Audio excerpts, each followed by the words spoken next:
Tu l'auras probablement remarqué, cet épisode n'est pas sorti la semaine dernière, mais bien 2 semaines après la publication. Malheureusement, je suis obligée de faire ainsi pour le moment pour pouvoir passer du temps à advertise chaque épisode comme il le mérite, prendre le temps de créer de nouveaux épisodes sans me précipiter et également pour consacrer du temps à développer d'autres projets, notamment comme je l'ai annoncé dans le dernier épisode, la chaîne YouTube. Celles qui me suivent sur Insta ont vu que je fais face à un certain nombre de problèmes techniques pour développer la chaîne. Mais je me suis quand même décidée à passer outre et publier malgré tout une première vidéo de Yummy Yoga Flow à pratiquer sans modération à tout moment de la journée et peu importe ton niveau. Mais je l'ai créée, ceci dit, en ayant à cœur de guider les débutantes qui n'ont jamais pratiqué et celles qui ont déjà fait un peu de yoga mais qui ne sont pas encore autonomes sur leur tapis. Donc après l'écoute de cet épisode, clique sur le lien dans la description pour aller le découvrir. La session dure 15 minutes et te fera sentir relaxée, gracieuse and sexy. Go get that yoga glow.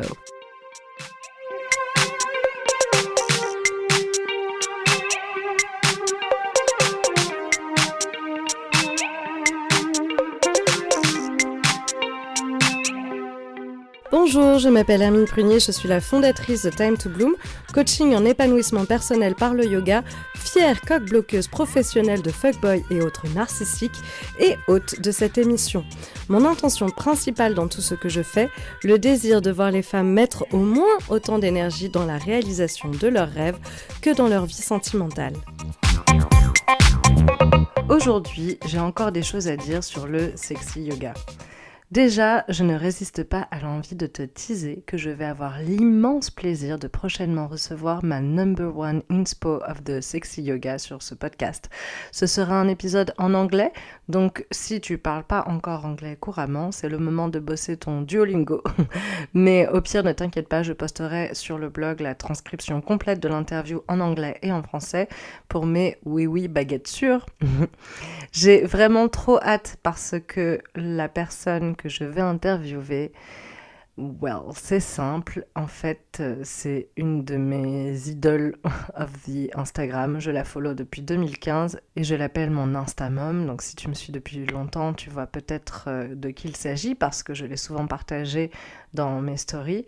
D'ailleurs, ça m'a valu quelques conversations houleuses autour du petit déjeuner en retraite notamment avec d'autres yogis qui me soutenaient plus ou moins agressivement.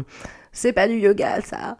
Et justement, voilà, je l'ai contactée en lui disant que j'aimerais qu'elle réponde à cette question. Est-ce que c'est du yoga ou non?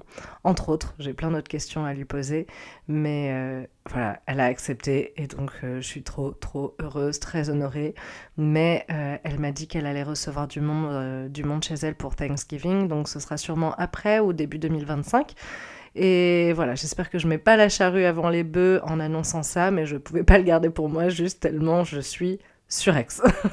Et anyway, cette semaine, j'ai continué de penser au sujet sexy yoga, donc, et j'ai aussi et surtout binge-watché Ali McBeal, j'avoue. Mais c'est bien tombé parce qu'il y a eu un passage qui a vachement résonné avec ce que je ressens et que je voulais vous diffuser maintenant. C'est un passage de la saison 4 de l'épisode 2, le plaidoyer de Nell Porter pour défendre sa consoeur Ali McBeal qui a été arrêtée pour outrage à magistrat parce qu'elle a refusé d'obéir au juge lorsqu'il lui a demandé de porter des jupes un peu plus longues dans son tribunal. Nell, incarnée par Portia de Rossi, se lève et dit « Personne ne conteste le respect que l'on vous doit dans ce tribunal. Si Ali se présentait en basket ou avec des vêtements troués, ce serait autre chose. Mais vous pénalisez une avocate parce que vous jugez sa tenue trop sexuellement risquée et c'est injuste. » Le juge répond « Si elle met en péril la crédibilité de ce forum, en quel honneur l'interrompt Nell ? Cette assumption sous-entend qu'une femme, parce qu'elle est sexuellement attirante, perd toute sa crédibilité. C'est un préjudice. C'est déjà assez compliqué que les professions légales soient un boys club, entre guillemets, mais pourquoi les femmes devraient-elles se présenter comme telles ? Le juge répond « Personne ne vous demande de vous présenter comme des garçons. » Ce à quoi Nell répond « Toutes les affiches, tous les magazines nous disent que l'on doit ressembler à des top modèles et d'un autre côté, il faut qu'on se batte avec le refrain habituel « Si elle est jolie, c'est qu'elle est forcément stupide. » Personnellement, je lutte contre ce préjugé et je me plie à ce préjudice. Je n'ai pas son courage. Si je l'avais, peut-être que parfois je viendrais les cheveux détachés, dit-elle en libérant ses longs cheveux blonds et ondulés. Si je n'avais pas peur que les gens automatiquement me traitent d'allumeuse, je ne porterais peut-être pas toujours de veste, dit-elle en retirant sa veste. Mais les gens, hommes et femmes, tirent toujours des conclusions injustes. On a conscience de ce biais et on l'accepte. But not from judges. Mais pas venant d'un juge. Et le plus décevant dans tout ça, c'est que vous avez vu cette femme plaider une cause. Vous avez écouté ses arguments et elle a gagné son procès. Et vous la jugez à cause d'une jupe trop courte. Et là, elle se penche pour conclure par un « What do we have to do? » Que doit-on faire ? Et c'est vrai en fait. Que doit-on faire pour être crédible en tant que femme ? Et donc, que doit-on faire pour être crédible en tant que prof de yoga ? Dans les commentaires du réel de Mathieu Boldron que j'ai linké dans la partie 1 et qui d'ailleurs en est à plus de 93 000 vues, soit environ 6 fois plus que la plupart de ses autres réels, l'immense majorité des yogis sont hilars se moquant de toutes ces profs de yoga qui salissent la discipline par leur petite tenue et leurs gestes lascifs, notamment un commentaire qui m'a particulièrement trigger de la part d'une femme qui en substance disait « Allez vous rhabiller les meufs, machin, un truc vraiment très dédaigneux ». Et j'ai scrollé un petit peu sur son profil à cette personne. Une photo sur deux, c'est son décolleté. Et puis, elle pratique en micro-short. Mais donc, le short, oui. Et le body, non. Le décolleté, oui. Mais la brassière, non. Et enfin, c'est juste insupportable. Est-ce que notre crédibilité se mesure vraiment au centimètre de tissu qui couvre ou découvre notre corps ? Même le chat, il est choqué. Donc, voilà. Je me demande, est-ce que... Bibi ? Je sais que c'est une question qui est très, très, très révoltante, mais c'est pas une raison pour crier pendant que j'enregistre le podcast. Donc, est-ce que notre crédibilité en tant que professeur se mesure au centimètre qui couvre et découvre notre peau, ou est-ce que l'essentiel, au-delà du fait que chacune se sente à l'aise dans sa tenue, ne serait pas aussi et surtout ce que nous, ces femmes-là, apportons à nos élèves/abonnés ? Dans l'un de ses premiers posts, Nude Yoga Girl, qui a désormais plus d'1 million d'abonnés à ses superbes photographies très artistiques de ses postures de yoga complètement nues, disait « Je m'inquiète des pressions que les femmes peuvent ressentir à cause de leur corps. Faire du yoga m'a aidé à accepter et aimer mon corps. Il s'agit de ressentir de l'intérieur, pas de regarder à l'extérieur. Nos corps sont capables de choses étonnantes. Je voulais montrer que la nudité est naturelle. Être en paix avec soi-même, c'est accepter son corps. Et tu devrais accepter le tien, parce que tu es belle exactement comme tu es. » Can I get a hallelujah? Can I get an amen? Effectivement, moi-même, je ne compte pas le nombre de fois, depuis 10 ans que j'enseigne le yoga, que des femmes sont venues me dire combien je les inspirais à se lâcher un peu plus, à être un peu plus wild, à se faire un peu plus plaisir, à channel their inner goddess, if you will, sur le tapis, à se réconcilier avec leur corps en appréciant enfin se regarder dans le reflet du miroir s'il y en avait un dans la salle, ou sur les vidéos qu'elles s'autorisaient à prendre, parce que ça peut sembler bête, mais on sous-estime le nombre de femmes qui ne se filment pas, qui prennent pas de photos d'elles parce qu'elles ont peur de ce qu'elles vont voir. En effet, pour beaucoup, malheureusement, un bourrelet jugé disgracieux et c'est le mood de toute la semaine qui peut être fichu en l'air. Et je plaide coupable à cela, ça m'arrive encore bien plus souvent que je n'aimerais l'admettre. Et voilà, donc bref, comme Ali McBeal qui gagne son procès en mini-jupe, ce qui compte le plus finalement, c'est ces victoires-là. Et 1000 victoires valent mieux qu'une, oui, en ce sens, la popularité d'une prof qui touche une énorme communauté est évidemment extraordinaire, mais n'oublions pas qu'une simple victoire en vaut 1000. Si t'arrives à décomplexer une personne, c'est extraordinaire, vraiment. Il ne faut absolument pas sous-estimer l'impact positif qu'on peut avoir sur une personne dans sa vie. Ça peut vraiment lui changer toute son existence. Le ripple effect est absolument énorme. Et donc, voilà, il ne faut pas sous-estimer l'impact d'une prof pas très populaire. Et je dis ça au cas où toi qui m'écoutes, tu es une élève et que tu t'es déjà dit en rentrant dans une classe, s'il y a du monde dans ce cours, la prof est forcément bonne. Et s'il n'y a pas beaucoup de monde, la prof est forcément pas ouf. Mais je le dis également aussi, si toi tu es une prof et que tu complexes un petit peu, s'il n'y a pas beaucoup de monde dans tes classes, il faut vraiment se dire que ça dénote pas nécessairement de la qualité d'un cours et ça ne minimise pas le pouvoir énorme que tu peux avoir de transformer la vie des quelques personnes qu'il y a devant toi. Donc il faut pas se laisser rattraper par ça, ce côté showbiz du travail, et bien comprendre que si tu mets du bonheur et que tu lèves une épaisseur de peur et d'insécurité dans le cœur d'une personne, c'est déjà vraiment quelque chose de fantastique, quoi. Bon, financièrement, c'est pas nécessairement la réussite que l'on voudrait, et j'adorerais ne pas avoir à en parler, mais je suis obligée d'aborder la question de l'argent pour parler de ce sujet, en fait, parce que même si on aimerait vivre de troc et de bons sentiments comme à Burning Man, malheureusement, notre société ne fonctionne pas ainsi, et malheureusement, le corps des femmes est justement le plus exploité dans le monde à des fins perverses et financières, mais je vais y revenir. Donc ouais, je rejoins Nell Porter, l'hypocrisie est énorme. Les magazines nous disent en effet que si on veut valoir quelque chose dans cette société et pour certains métiers, pouvoir même simplement les exercer, il faut être jolie, comme par exemple le métier de prof de yoga donc, mais aussi le métier d'actrice. Les vedettes qui émergent en France ou aux États-Unis sont dorénavant toutes calibrées sur le même modèle, extrême minceur ou rondeur tolérable, teint diaphane, garde-robe sophistiquée le plus souvent élaborée par une styliste personnelle. À peine repérées, les espoirs féminins de Hollywood suivent toutes le même parcours, amaigrissement spectaculaire et embauche d'une styliste.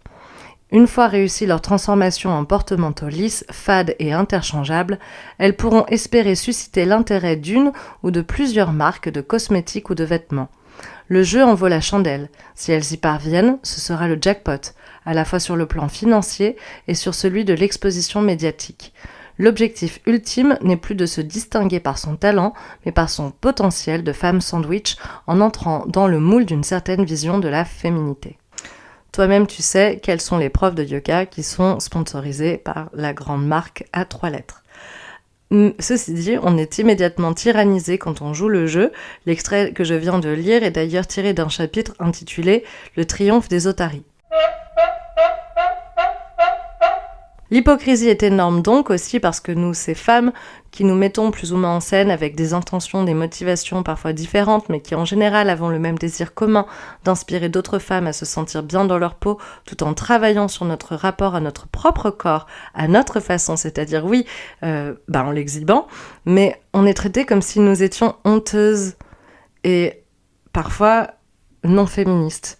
Et ça, je dois le poser parce que je me rends compte que si je le fais moins aujourd'hui, c'est parce qu'il y a quelques années, j'ai traîné un petit peu dans les milieux féministes et malheureusement, je suis désolée de rapporter que j'en ai pas eu une bonne expérience. J'ai expérimenté beaucoup de shaming, beaucoup de malveillance et et de pression de la pureté militante. Et voilà, donc pour être une bonne féministe, il faut pas mettre de maquillage, se laisser impérativement pousser les poils, de se défaire de tout comportement qui pourrait être jugé séduisant, et se défaire aussi de toute sensualité, de toute énergie sexuelle. Mais je sais pas, je crois qu'il y a un équilibre à trouver. Je dis pas que moi j'ai trouvé l'équilibre, en tout cas j'ai trouvé mon équilibre. Ça marche pour moi, quoi. Mais en tout cas, ça m'a fait beaucoup de... Ouais, ça m'a fait beaucoup de peine ce que j'ai pu entendre comme jugement de la part de consoeurs de lutte féministes. Dans son dernier livre, Résister à la culpabilisation, Mona Chollet parle du podcast The Bad Feminist qui commence chaque épisode par citer les raisons pour lesquelles I'm a good feminist, but... Et elle explique que pour nourrir cette rubrique, je cite, « Frances White, la créatrice du podcast The Bad Feminist, a pris l'habitude dans sa vie quotidienne de dégainer son téléphone et de noter la moindre entorse aux principes féministes qu'elle commet, ou la moindre pensée peu glorieuse qui lui traverse l'esprit. L'autosurveillance, l'examen de conscience, l'impératif de tenir le compte de ses péchés, la confession régulière, tout y est. Si drôle et réussi que soit le podcast, il rend évidente, presque par inadvertance, une vérité contrariante. Nos manières de servir les causes qui nous tiennent à cœur empruntent assez largement à un ethos religieux. Elle cite « Pour beaucoup d'entre nous, le féminisme est devenu une nouvelle occasion de culpabiliser », constate très justement Deborah Frances White. Plus loin, Mona Chollet dit « Militer pour une cause ou simplement avoir des convictions politiques progressistes revient souvent à surveiller impitoyablement le moindre de ses actes, de ses paroles et de ses pensées et celles des autres. C'est un problème à la fois pour notre bien-être psychologique, pour nos relations et pour la portée des combats que nous voulons mener. » Et pendant ce temps-là, sur le site de porno numéro 1 au monde, la vidéo la plus regardée de yoga entre guillemets, comptabilise 87 900 000 vues. 87 900 000 vues. C'est plus que la population totale de la France. Et c'est pas tout. Pour préparer l'épisode, j'ai tapé yoga sur YouTube, juste yoga, hein, même pas sexy yoga. Et sur YouTube, pas autre chose. Les premiers résultats sont absolument juste dégoûtants. C'est d'autant plus énervant qu'en plus, il y a quelques années, YouTube avait censuré une photo de moi pratiquant tout à fait innocemment mon bookworm yoga en short parce qu'il faisait 40 degrés à la maison en plein confinement. Mais ouais, impossible d'utiliser ma photo de thumbnail de la pratique parce que incitation, je sais pas quoi, nudité... acte sexuel, ça va pas, non. Et à côté de ça, ils laissent ce genre de contenu dégueulasse pulluler sur le site et salir en fait les jolies pratiques que moi et d'autres on peut avoir avec beaucoup de sensualité, de grâce dans les mouvements et ouais, peut-être parfois t'as un bout de fesse qui dépasse ou tu vois un peu de chair mais rien de bien méchant. Bon, bref. C'est vraiment énervant. Et par exemple, ouais, du coup, là, en faisant les recherches, j'ai ensuite tapé yoga sensuel dans YouTube. Et là, carrément, on se demande si on n'a pas été transféré automatiquement sur un site pornographique. Ça met une grande claque et on se rend compte à quel point, en fait, le yoga et surtout combien les femmes qui pratiquent le yoga, comme celles d'ailleurs qui portent des mini-jupes, sont hyper sexualisées. Et ça me rend hyper triste parce que dans le lot des recherches pour yoga sensuel, par exemple, je suis tombée sur des chaînes de femmes vraiment très, très inspirantes, des chaînes super avec des messages ultra positifs, inspirants, qui dégageaient beaucoup de beauté, beaucoup de douceur et de pratiques transformatrices. Enfin, j'ai vu quelques chaînes qui m'ont beaucoup inspirée pour celles que j'ai envie de lancer vraiment. Enfin, j'ai déjà une chaîne YouTube, mais pour l'instant, essentiellement, je ne mets que les épisodes du podcast quand je les sors. Mais bref, comme je disais, ça pose la question de l'hypersexualisation du yoga et des femmes qui pratiquent le yoga particulièrement, ce qui me donne envie de te partager un extrait du commentaire d'Alice Girard concernant Namasté, que je n'ai certainement pas besoin de te présenter car tu fais probablement partie déjà des plus de 328 000 abonnés qui la suivent sur Instagram. Et elle avait commenté sur le reel de Mathieu et avait donc dit « Un corps reste un corps, ce sont nos regards qui projettent des connotations, des jugements ou des fantasmes. La question de la sexualisation du corps féminin devient alors centrale. Est-ce que ce n'est pas notre société qui sexualise de manière disproportionnée certains mouvements, certaines postures ou même simplement le fait d'exposer un corps féminin? Est-ce que ce n'est pas notre regard qu'il faut questionner ? Et effectivement, on ne me retirera pas de la tête que ces millions de vidéos dégueulasses, entre parenthèses, le sexe en lui-même n'est pas dégueulasse en soi, mais il faut savoir que l'immense majorité du contenu sur les sites pornographiques sont criminels, à savoir des viols filmés, parfois sur des mineurs, et le plus souvent sur des femmes qui ne sont pas des petites starlettes fame thirsty qui feraient n'importe quoi pour gagner de l'argent, mais des victimes du trafic sexuel. Sur ces milliers de sites dégueulasses donc, visionnés par des milliards de personnes plus ou moins dégueulasses, mais dans tous les cas pervertis par une industrie ignoble qui abuse de leurs esprits et imagination autant qu'elle n'abuse des corps de ces femmes qui ne vivent pas vieilles d'ailleurs parce que malheureusement elles meurent d'overdose pour cope avec les traumas, ou bien alors elles succombent à cause de maladies, soit elles se suicident tellement il est difficile de continuer avec ce qu'elles ont vécu, ou encore elles sont assassinées. Donc qu'on le veuille ou non, consommer ce genre de contenu plante de mauvaises graines dans nos esprits malléables. Une personne qui l'explique très bien d'ailleurs, cette influence, c'est Ran Gavrieli dans son fameux TED Talk « Pourquoi j'ai arrêté de regarder du porno » où il donne l'exemple de lui sous la douche, réfléchissant très sérieusement à quelle chanson il aurait chanté si lui aussi faisait The Voice après avoir regardé l'émission juste quelques minutes. Il explique que lui, qui n'est pas musicien, ne se serait pas interrogé dessus s'il n'avait pas vu l'émission, et il explique combien la consommation de pornographie a mis de la violence et de la colère dans son imaginaire.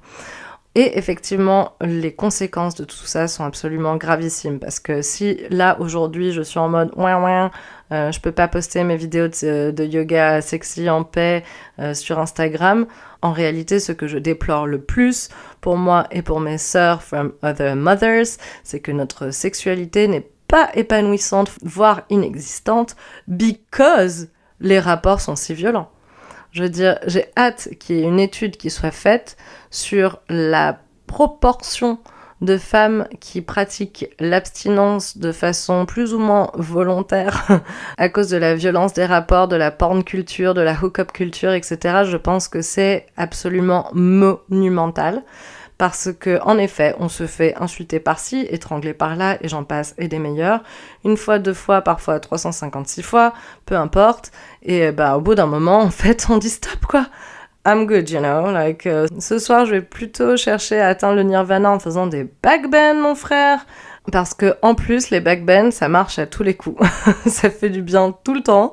Et tu vois, dans le fond, peu importe la tenue, le style de pratique, sexy ou pas, c'est orgasmique.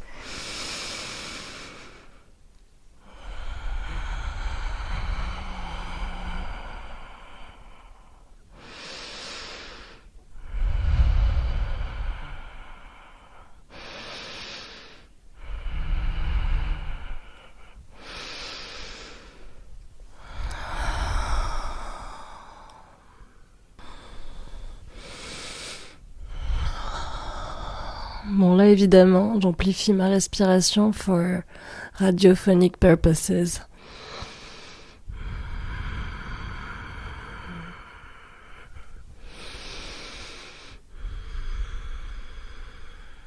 I believe you get my point. Au cas où tu te poses la question, oui, je me suis enregistrée en faisant des backbends. Ici, tu peux m'entendre pratiquer Ustrasana Camel Pose et Anahata Sana, la posture que l'on appelle également Puppy Pose. Si ce n'était pas le cas à l'époque, aujourd'hui non seulement je ne fais plus d'efforts pour séduire les hommes, mais carrément je fais des efforts pour me désavantager. Alors parfois ça m'embête un petit peu pour le coup quand je croise quelqu'un qui me plaît, on va pas se mentir, mais globalement j'évite d'être cataloguée comme une bimbo et je m'assure des journées plus sereines dans les rues de Paris en portant du long, du large, du noir. Comme Nell Porter, j'ai capitulé. Est-ce que ça m'amuse ? Non. Est-ce que je voudrais qu'il en soit autrement ? Oui. Est-ce que j'admire le courage de celles que je vois passer en cours, moulant, coloré ? Oui. Je peux pas m'empêcher de me dire, elle a pas peur, elle. Du coup, est-ce que je me suis vengée beaucoup sur les réseaux sociaux ? Oui. Est-ce que j'ai moins envie de le faire parce qu'il y a désormais trop de Jean-Michel dessus ? Oui aussi. Comme je disais, comme Nell Porter, le préjugé m'a rattrapée. En réalité, si je suis tout à fait honnête, il m'a jamais vraiment quitté car à l'époque je faisais plus partager de contenu spicy parce qu'il y avait beaucoup moins d'hommes aux yeux remplis de porno sur l'appli. Mais quand même, quand j'y pense, tu vois, je passais beaucoup de temps à me justifier sur pourquoi j'avais envie de publier tel ou tel contenu. Donc, faut dire aussi qu'on m'a beaucoup dit que j'étais une attention whore et du coup je voulais m'arrêter là-dessus un instant parce que je trouve ça dingue que ça puisse être utilisé comme insulte en réalité, parce qu'il n'y a aucun mal à vouloir de l'attention. En fait, c'est complètement humain comme feeling. On a besoin d'attention pour vivre, c'est prouvé, ça pour le coup. Il y a des études autour de ça. On a besoin d'attention, les animaux ont besoin d'attention, les végétaux aussi ont besoin d'attention. Essaye avec ta plante. Si t'as une plante ou une fleur chez toi, tu lui fais des caresses, des bisous, tu lui parles, en lui mettant de l'eau, tu lui dis combien elle est belle et tout. Tu vas voir comment ta plante elle va bloomer. Donc, je vois vraiment pas le problème. En plus, indeed, j'ai cruellement manqué d'attention en grandissant. Donc oui, j'ai une blessure à ce niveau-là. Et je trouve ça dingue qu'on puisse appuyer dessus, tu vois, et rigoler en le faisant. Et puis, d'autre part, je trouve qu'il y a un énorme double standard autour de ça. Parce que un mec qui a des mommy issues, on va toujours, au fond, se dire « Oh, pauvre Jean-Michel, mommy, machin, a pas bien pris soin de lui et tout. Oh, let me try and save him. » Alors qu'une Jacqueline qui a des daddy issues, on va toujours look down on her. On va toujours la juger un peu comme étant pathétique et voilà, faire payer aux filles l'absence ressentie de leur père, peu importe pourquoi il était absent. Mais ouais, je trouve ça hyper injuste. Et donc, en effet, je passais beaucoup de temps à me justifier, et puis j'étais full rattrapée par le préjugé comme Nell Porter, donc, qui n'ose pas retirer sa veste et détacher ses cheveux au tribunal. Et effectivement, maintenant, je n'ose plus trop retirer mon long t-shirt et whip mes cheveux dans mes vidéos comme je le faisais avant. Mais du coup, de faire ce podcast, ça me l'a vraiment fait sauter à la figure. C'est pas comme si je le savais pas, mais de là l'enregistrer et je sais que je vais le diffuser, l'avouer à voix haute et tout, I don't like it, tu vois, genre j'aime pas ça. J'aime pas ça et du coup je vais faire un effort conscient de surmonter ce verrou mental qui s'est installé insidieusement et qui, je dois l'avouer, a commencé à me créer à mon insu une certaine admiration mêlée de frustration pour d'autres consoeurs qui ne se laissent pas démoraliser par quelques commentaires dégoûtants, comme par exemple, j'ai lu sur les posts de Nude Yoga Girl, belle pose, mauvais angle, ou encore, je me mettrais bien derrière ça. Oh, ça me dégoûte. Je comprends pas comment elles arrivent à laisser ça sur leur compte. Moi, je censure immédiatement un commentaire chelou, ça dégage tout de suite, la personne est bloquée immédiatement. Faut voir le nom de Jean-Michel que j'ai blanqué sur mon Instagram. C'est drôle. But anyway, genre, je trouve ça nul de m'empêcher à cause d'eux. Moi qui suis là à preach be yourself, be wild, machin, nan, je me rends compte en enregistrant qu'en fait j'ai laissé de côté quelque chose, je me prive de quelque chose pour éviter les jugements de certaines femmes qui se disent féministes mais qui, à mon avis, are missing a point, et pour éviter la dégueulasserie de certains Jean-Michel. Enfin voilà, c'est une immense réflexion qui pourrait, à mon avis, faire l'objet d'un livre, d'un essai entier. Je vais quand même m'arrêter là pour aujourd'hui, mais tout simplement, je voulais dire que c'est fini. Je ne vais pas continuer à me censurer. Je n'irai pas jusqu'à dire que ça me rend malheureuse, mais si, ça m'empêche un peu, ça me restreint. Et je suis effectivement à mon plus heureuse, à mon plus épanouie, quand je suis au maximum de mon wild, de mon sauvage. Donc voilà, je vais reconnecter avec la femme sauvage qui est en moi. Pour finir, je voudrais lire le début du chapitre 11 des femmes qui courent avec les loups de Clara Pinkola Estés. J'aime beaucoup ce livre et j'ai trouvé très cool que ce soit un des livres préférés de Marie Truchot, que j'ai interviewé il y a déjà quelques épisodes. Je l'ai lu il y a super longtemps, donc quand elle en a parlé, je l'ai ressorti, j'ai commencé à le refeuilleter un petit peu. Et ce chapitre est un des plus cornés de toutes les pages du livre. Et pour cause, parce qu'il m'avait beaucoup parlé, puisque ça a toujours été un peu un sujet, en fait, dans ma vie, tout ça. Enfin bref, donc du coup, le chapitre 11, il s'agit de la chaleur, de point retrouver une sexualité sacrée. Et le chapitre commence par les déesses sales. Un être habite le sous-sol sauvage de la nature féminine, c'est notre nature sensorielle et, comme toute créature intégrale, elle a ses propres cycles naturels et nutritifs. Elle pose des questions, a des relations, éclate d'énergie à certains moments et beaucoup plus calme à d'autres. Elle réagit aux stimuli qui impliquent les sens, la musique, le mouvement, la nourriture, la boisson, la paix, la tranquillité, la beauté, l'obscurité. C'est cet aspect de la femme qui possède de la chaleur. Entendons-nous bien. Nous ne parlons pas de la chaleur au sens « vite chérie, fais-moi l'amour », mais d'un feu sous-jacent qui brûle avec plus ou moins de force selon des cycles. Grâce à l'énergie ainsi libérée, la femme agit comme elle l'entend. La chaleur d'une femme n'est pas un état d'excitation sexuelle, mais un état de conscience sensorielle intense qui inclut sa sexualité sans s'y limiter pour autant. On pourrait écrire des pages et des pages sur la façon dont on use et abuse de la nature sensorielle des femmes, comme sur la façon dont les autres et elles-mêmes latissent à l'encontre de ces rythmes naturels, ou au contraire tentent de l'éteindre complètement. Sur ce, j'arrête l'enregistrement et I'm gonna turn my sexy on, as ça m'a été suggéré en plus par un de mes jeux de cartes d'oracle.